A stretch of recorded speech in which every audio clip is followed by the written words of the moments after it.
Usa pa lang sa 8 ka mga patayng lawas nga naugkat atul sa Bagyong Tino nga napaubos sa anti-mortem sa National Bureau of Investigation Disaster Victim Identification ang nailhan sa iyang mga kabanay.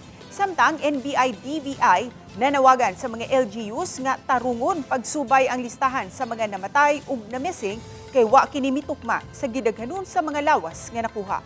Sa kumpletong detalye, ani ang exclusive ug live report ni Luan May Rondina. May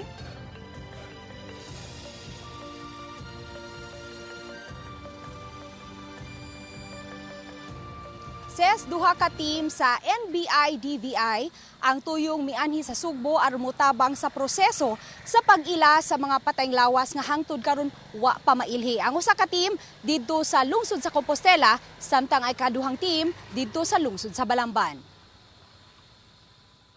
Nibisita sa lungsod sa Balamban sa niaging Sabado ang mga sakop sa NBI-DVI con National Bureau of Investigation Disaster Victim Identification aron makakuha og DNA samples sa mga immediate family members sa mga na-missing nga mga individual atol sa pag-igo sa Bagyong Tino dinhi sa Sugbo. Gawa sa mga DNA samples, nangayo usab ang mga taga NBI-DVI sa mga identifying marks sa mga lawas sa mga na-missing nilang mga mahal sa kinabuhi sama sa tattoo, uwat, aum, fingerprint ug dental records. Kini aron ma-cross-match ngadto sa 8 ka mga patayng lawas nga naugkat sa nagkadiyang dapit sa Sugbo nga pulos ana sa advanced state of decomposition ug napaubos na sa antemortem exam. Sa 8 ka mga patayng lawas nga napaubos sa antemortem exam, usa pa lang ang nailhan. Iya kini ni Chofila Banate Ricafort, 50 anyos, taga Barangay Buanoy, Balamban. Apan didto napalgan ang iyang patayng lawas sa lungsod sa Santa Fe sa Isla sa Bantayan.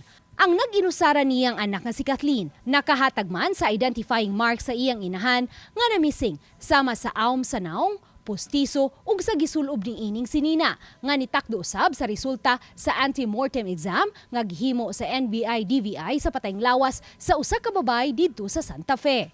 Karon nakita na mo, malipoy na lang sad mi na mahimutang na lang siya tarong good, ma'am. From here, mag-issue na ta og certificate of identification, ingani ang itsura, ihatag nato sa MHO para ma-release na sila death certificate. So with this also, ma-release na ang lawas. So ang releasing sa lawas, gikan sa LGU sa Santa Fe, i-release nila to LGU sa Balamban. Mato ni Dr. Charina Labrador, Medical Legal Officer sa NBI-DVI Southeastern Mindanao Regional Office, kinsa usa sa mga nihimo sa antemortem exam, nga usa sa mga nakapalisod sa pag-ila sa mga patayng lawas, kay gawas nga pulos ana kini sa advanced state of decomposition, sagad usab sa mga kabanay nga ni-claim sa mga patayng lawas, dili mga immediate family members. Mas pilion nato ang next of kin or kanang pinakaduol na family member para makuha og DNA sample. Sama sa kung nawala ang anak, ang kuhaan nato magpapa. Ang uban man gud na naa diri na ay moanhi diri na layo na ba first cousin, first degree cousin. Samtang nanawagan usab si Dr. Labrador ngadto sa mga LGUs nga tarungon pagsubay ang ilang listahan sa mga na-missing nga mga konstituente kay wa kini mitakdo sa listahan sa mga na-recover nga mga patayng lawas sa listahan sa mga na-missing nga mga individual. Managlahi usab ang data nga nadawat sa NBI-DVI gikan sa EOC ug sa PDRRMO. Sa data sa PDRRMO, anaapay 82 ka mga na-missing, samtang sa data sa EOC, 57 ang na-missing.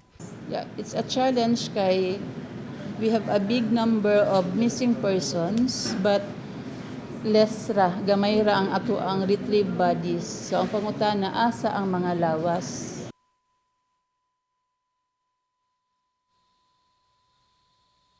Sa mga immediate family members sa mga na-missing na individual nga hangtod karon wala pa usab makuha og DNA samples, mamahimo silang modangop sa NBI Sevro kay adunay chemist nga moasikaso kanila.